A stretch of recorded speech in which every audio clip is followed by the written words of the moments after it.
Person যিনি ছিলেন বেগম খালেদা জিয়া, রব্বুল আলামিন তাকে আজকে দুনিয়া থেকে সকাল 6টায় আল্লাহ রব্বুল আলামিন নিয়ে গেছে। ও মুসলমান শুনে নাও, শুনে নাও, এই পৃথিবীর মধ্যে কত রাজা, কত বাদশাহ, কত মন্ত্রী, কত এমপি দুনিয়ার মধ্যে আসলো, কিন্তু কেউ থাকা সম্ভব নয়।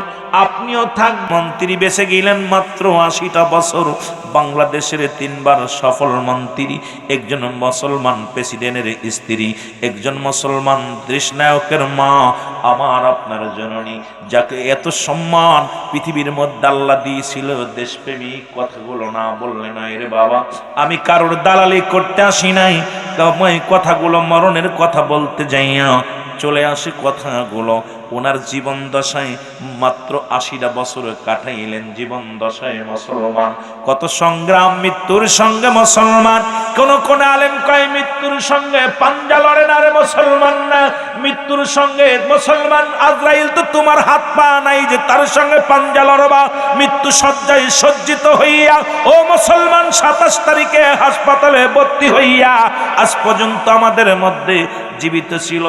অনেকেই রব উঠাইছে, বড় কষ্ট হলো। আমরা অনেকেই বলতে শুনি আগেই মারা গেছে। আমি কইটা বুকার স্বর্গে বাস করে, সুশিক্ষিত হতে পারে নাই বাংলাদেশের নাগরিকগুলো। ও মুসলমান শুনে নাও, একটা হাসপাতালে শুধু আমলিকের লোক থাকে না, শুধু বিএনপির লোক থাকে না। একজন হাসপাতালে স্টাফ থাকে 5 থেকে 600, এর মধ্যে বিভিন্ন দলের লোক থাকে।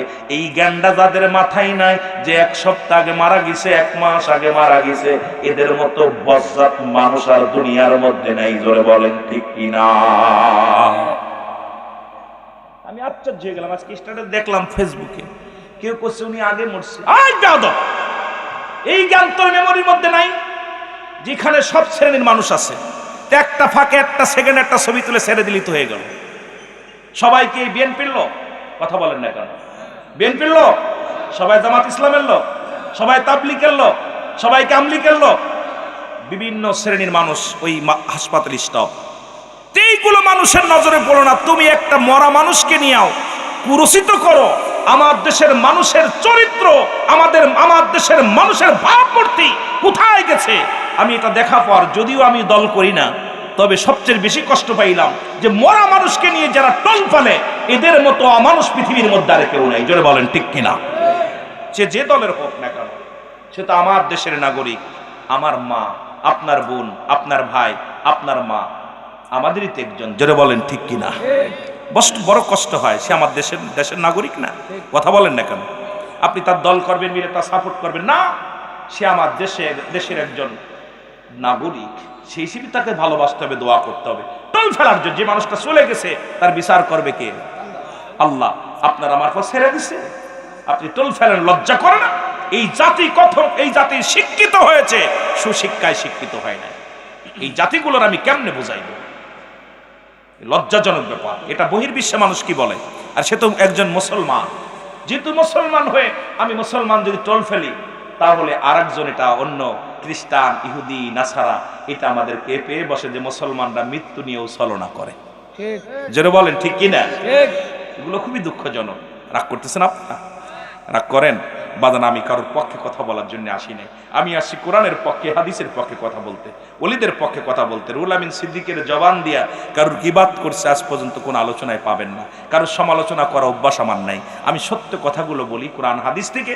যদি কারোর আঘাত লাগে তা ক্ষমা চাই তাদের কাছে, কিন্তু আমি কাউকে আঘাত করে, কারণ আমি এই দেশের নাগরিক, দেশকে শেষ জীবন পর্যন্ত ভালোবেসে যাব, শেষ নিঃশ্বাস পর্যন্ত ভালোবেসে যাব। দেশের মাটিকে ভালোবাসি, দেশের নাগরিককে ভালোবাসি, দেশের জনগণকে ভালোবাসি, সবাইকে মায়া করি। আল্লাহ কবুল করুক। জোরে বলো না আমি। আমি যেন কারোর জন্য এক নজরে না দেখি, সবাইকে যেন সুনজরে দেখতে পারি। আমিন বলেন। আমিন। আমার ভাইয়েরা, আমার বন্ধুরা, আমার বাদশা জুলকারনাইন আল্লাহ 1600 বছর হায়াত দিয়েছিল। কত বছর? জোরে বলেন কত বছর? 1600 বছর হায়াত দান করেছিল। রব্বুল আলামিন তাকে একটা মুজিজার ঘোড়া দান করেছিল, যে ঘোড়াটার একটা কদম যখন পা লাগাইতো, একটা কদমে একটা ধাপ্পায় 12,000 মাইল অতিক্রম করত। জোরে জোরে চিল্লায়া বলা যাবে না সুবহানাল্লাহ? কত হাজার? 12,000 মাইল, তাহলে বাংলাদেশের মধ্যে একটা পা আর একটা পাকিস্তানে ভারতে পা লাগা লাগতো না। 12,000 মাইল অতিক্রম করতেন একটা কদমে। রব্বুল আলামিন তাকে এত পাওয়ার দিলেন। ও মুসলমান, লম্বা ছিল এই লোকটা মাত্র 48 হাত লম্বা। কত হাত? কথা কয় না, 48 হাত লম্বা। এরম একটা মানুষ যদি বিবারিয়ার জমিনে আসতো, ওরে মুসলমান 3.5 হাত পিচ্ছি হান্নান, পিচ্ছি মস্তান, সে তার ভয়ে মানুষ ঘুমাইতে পারে না। আর এই 48 হাত লম্বা মানুষটা যদি এই জমিনের মধ্যে হইতো, আমাদের ঘুম সবার হারাম হয়ে যেত। জোরে বলেন ঠিক কিনা? 3.5 হাত মানুষ, তাই যে দুর্নীতি করে, ঘুষ খায়, লুটতারাজ করে, মানুষকে কষ্ট দেয়, এই সমাজকে শেষ করে দিচ্ছে 3.5 হাত একটা পিচ্ছি মানুষ। আর 48 হাত লম্বা মানুষটা, এই মানুষটার সারে মুসলমান শোনে না, 48 হাত লম্বা ছিল পৃথিবীর মধ্যে। রব্বুল আলামিন তাকে পৃথিবীর মধ্যে একটা মুজিজার ঘোড়া দান করলো, যে ঘোড়াটা একটা কদম ফেললে মুসলমান 12,000 মাইল অতিক্রম করত। এই মানুষটা অল পৃথিবী 2 বার ভ্রমণ করেছে, অল পৃথিবী ঘুরে ঘুরে আসছে।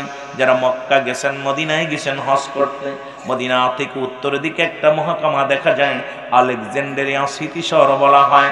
এই শহরের মধ্যে বাদশাহ জুলকারনাইনকে শোয়ায় রাখা হয়েছে।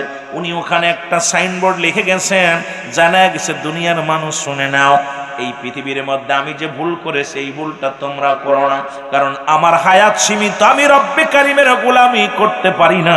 তোমরা এই ভুলটা করো না, তোমাদের জীবনটা রব্বে কারিমের গোলামি করে কাটায়া দিও। কত বছর? আর আপনি আমি বাঁচবো কয় বছর?